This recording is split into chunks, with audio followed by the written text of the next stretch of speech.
Virtual Boy, 1995. The Virtual Boy was marketed as a futuristic jump into portable 3D virtual reality, but it immediately went down as Nintendo's ultimate hardware disaster. Instead of lightweight VR goggles you could wear, safety regulations forced Nintendo to add heavy internal metal shielding, turning the headset into a heavy, unwearable brick that had to be resting on a rigid plastic tripod.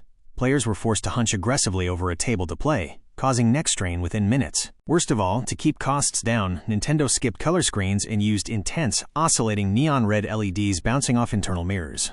This created a bleeding, high-contrast red and black void that caused immediate eye strain, dizziness, and pounding headaches, forcing Nintendo to literally build a health-warning auto-pause feature into the software.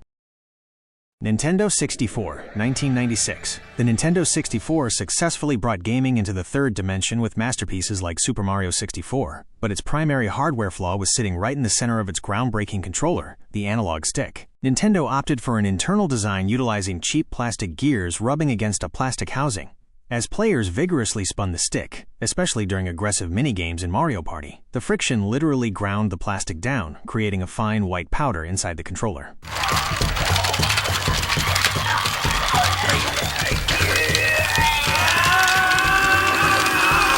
And that's how I got this scar. Ew!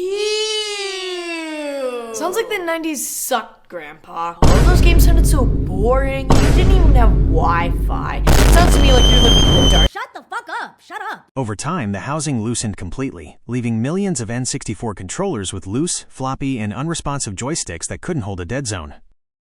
Game Boy Color, 1998. The Game Boy Color was a massive success that brought long overdue color palettes to Nintendo's handheld empire, but its glaring issue was a complete lack of a backlit screen. Because Nintendo was hyper-focused on preserving battery life and keeping manufacturing costs low, the console relied entirely on a reflective TFT LCD screen.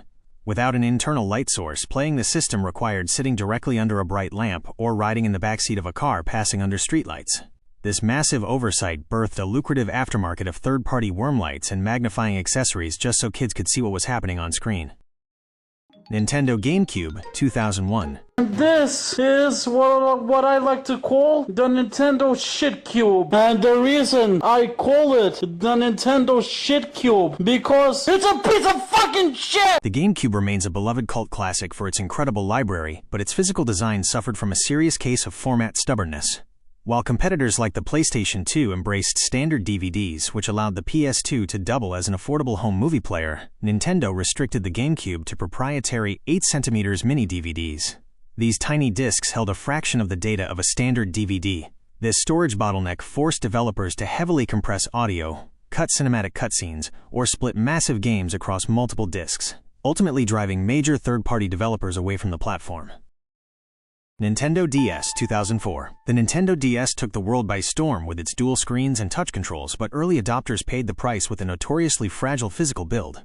The original Fat DS model and its sleeker successor, the DS Lite, suffered from a critical design flaw centered entirely on the plastic screen hinge. The tension required to snap the top screen into place put immense pressure on the plastic housing right next to the power LED indicator.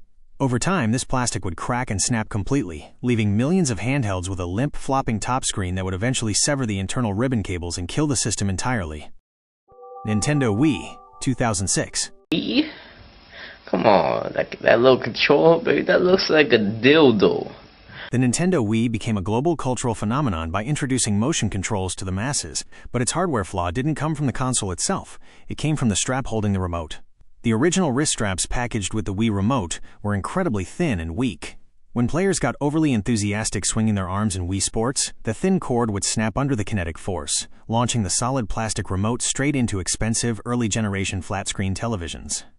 The backlash was so immediate and widespread that Nintendo had to issue a massive global recall to replace the strings with heavy-duty straps and thick silicone jackets. Nintendo DSi, 2008. The Nintendo DSi brought a sleeker aesthetic, digital storage, and cameras to the DS ecosystem, but it did so by stripping away vital functionality. In order to make the console thinner, Nintendo completely removed Slot 2, which eliminated backward compatibility with the entire Game Boy Advance library and broke functionality for popular DS expansion accessories like the Guitar Hero grip. To make matters worse, the standout feature of the system, its dual digital cameras, captured photos at a laughably poor 0.3 megapixels. The photos were so blurry and grainy that they were practically useless, turning the system's biggest selling point into a cheap gimmick. Nintendo 3DS, 2011. The Nintendo 3DS promised glass-free 3D gaming, but its physical form factor was so poorly aligned that the console would literally damage itself just by being closed.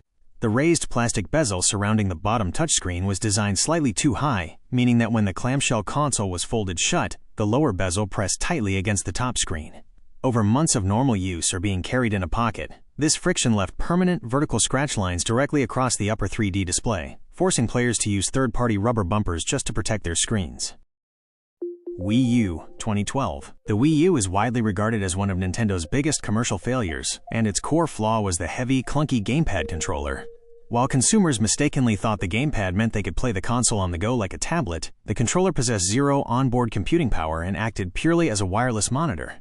The wireless streaming tech was highly sensitive, meaning if you walked into another room or stood more than a few feet away from the console under the TV, the signal dropped instantly. Combined with a dismal 3 to 5 hour battery life, the gamepad felt less like a freedom-giving second screen and more like a tethered anchor. Nintendo Switch, 2017. The Nintendo Switch brilliantly unified home and handheld gaming, but it is plagued by the most infamous and widespread hardware failure in modern gaming history: Joy-Con drift. The analog sticks on the detachable controllers use delicate carbon contact pads that wear down rapidly under normal friction. As the material degrades, it creates microscopic debris that confuses the sensors, causing the console to register movement even when the analog stick is completely untouched. This defect caused characters to walk off ledges and cameras to spin uncontrollably, leading to massive class action lawsuits and forcing Nintendo to open up free, permanent repair channels worldwide to manage the sheer volume of broken controllers. Honorable mention: the Mario Kart Arcade NamCam incident. The NamCam incident refers to a chilling placeholder image discovered by data miners hidden deep within the code of the 2005 arcade game Mario Kart Arcade GP.